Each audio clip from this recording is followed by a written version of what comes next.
So Namibia, located on Africa's southwest coast, covers about 824,290 kilometers squared, makes it about twice the size of California, or similar to France and Germany combined. Home to the Namibian desert, one of the world's oldest deserts, and some of the world's highest sand dunes, including Big Daddy, which is 325 meters in height. Interesting history, combines German colonial architecture with dramatic landscapes. A couple of interesting facts about Namibia. It has the Namibian desert with a skeleton coast, which has earned its name from the numerous shipwrecks along the shoreline. Signature wildlife, desert adapted elephants and lions, significant free roaming cheetah population, and unique desert species. A fantastic destination for wildlife, for scenery, and for desert. Can get extremely hot in the summer months, but during the months of May to October is a perfect time to visit Namibia. So I think the things that make Namibia unique compared to other southern Africa safari destinations are the sand dunes. You've got the Etosha pans, huge wide open spaces, long drives to get between different areas, but you are going to get completely different scenery there to any other country in southern Africa. Dad? Your turn. It's my alarm. I didn't turn my alarm off. What makes Namibia unique in comparison to other Africa destinations, it's a very family-friendly location. So there isn't really risk of malaria. There's a very low risk in places like Etosha, and it has a combination of different things that you can do. So other than safari, you got the sand dunes, the oldest desert in the world. You've got the coastal towns of Swakopmund and Walvis Bay. So you certainly can go, just to Namibia if you wanted for a 3-week road trip. Like I said, it's very safe, so great for families. If you want to do outdoor camping, for example, there's places that you can just sleep in the wild at night, and it'll be very safe.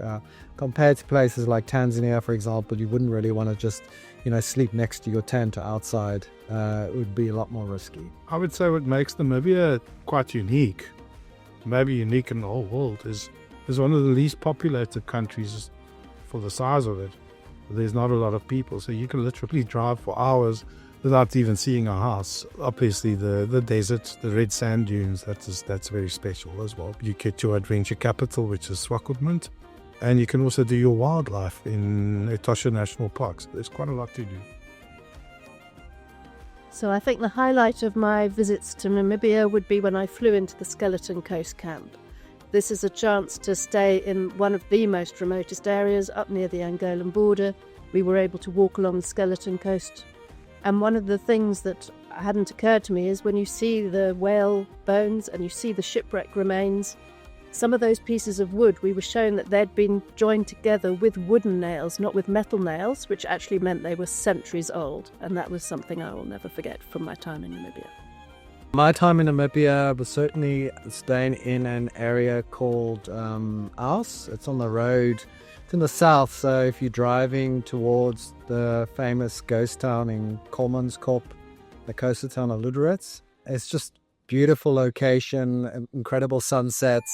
I also believe that it was used as one of the locations for one of the Mad Max movies for filming, and it's also well known for feral or wild horses, which I went looking for but I didn't actually find, so certainly a reason to go back there. But I definitely found that area, southern Namibia, to be very interesting for me. I think for me, the highlight in Namibia was when we did camping in Spitskoppe, which is a very unique formation, the mountains in the southern Namibia area. And then also in Etosha National Park, the floodlit waterholes, which means you can actually sit at night. You can just sit there and the animals again will come and drink the water. You sometimes see leopards and rhinos, quite often see rhinos there, and lions and giraffes. So it's actually nice. You don't even have to move around. You can just sit at the waterhole and see the big five come past you. Oh, can I do another one? Yeah. Okay. Driving into a lodge called White Lady Lodge, which is located in a area not too far from Spitskoppe. It's called Brandberg Mountain. And as we arrived, this area, which is known as Damaraland, is also famous for desert elephants.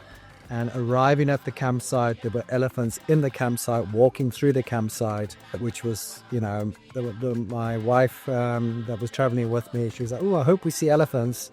Lo and behold, on arrival, they're there in the campsite. It was a very unique experience. So Etosha National Park is the main place to go in Namibia if you want to go game viewing. They don't have any buffalo, but the other 4 of the big 5 can be found there. It's unique scenery, it's a salt pan, so animals do tend to be concentrated near the permanent waterholes. Game viewing can be spectacular. You can be sitting near the waterhole, you might see a kill. There's lots of bird life as well. It is a huge park, so you can spend a very long time travelling across and staying in the different rest camps, but it is definitely something to include in your planning for a Namibian visit. So another major highlight in Namibia is the Namibia National Park. It's a very large or broad region, but the main focus is the sand dunes of Sossusvlei. What everyone goes there for is basically just to climb these enormous big sand dunes. There's one called like Big Daddy or Dune 45. People go there for sunrise, incredible sunrises, complete stillness. You've never heard silence like this before. And then the other big highlight for that is when you are staying in these areas, it gets so dark at night and the stars are just incredible. I think for people coming from big cities like New York or London, they'll never see stars like this. It's certainly like a big highlight there. I think another big attraction in Namibia would be Swakopmund, which is known as the adventure capital of Namibia. You can do quite a lot of adventure activities there, sporty types activities, things like dune surfing, quad biking on the dunes. You can do surfing, you can do boat cruises, you can even do day trips up to the Skeleton Coast.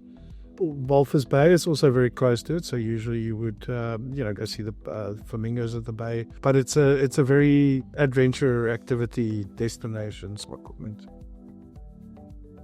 Best time to visit Namibia is definitely in the cool, dry season. Being a very hot, hostile environment, if you're going to travel there in December, January, February, even March, it's very hot. They also get all the rain during that time of year.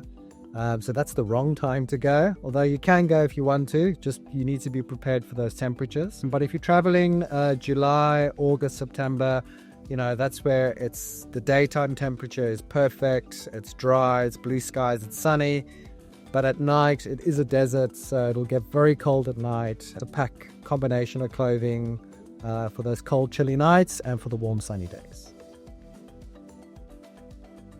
I think it's very similar to South Africa in a sense. The Namibian rand and the Namibian dollar and the South African rand are 1-to-1, so it's exactly the same exchange rate. So you can again get away with camping for very budget at about, I'd say 150 to 200 rand a night for camping, if you bring your own tent. But then there's also super luxury lodges where you can pay up to 2,000 rand a night or more.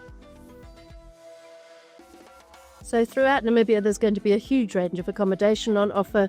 So when you're doing your planning, you need to think, are you someone who's happy putting up a tent every night and camping in a campsite as part of a large group, or even as a small group, or would you rather be staying in lodges? There are tented camps, permanent tented camps, you get an ensuite bathroom, and then there are going to be hotels and lodges where brick-built building, ensuite bathrooms, and all the modern facilities that most travellers would be expecting. So like and subscribe.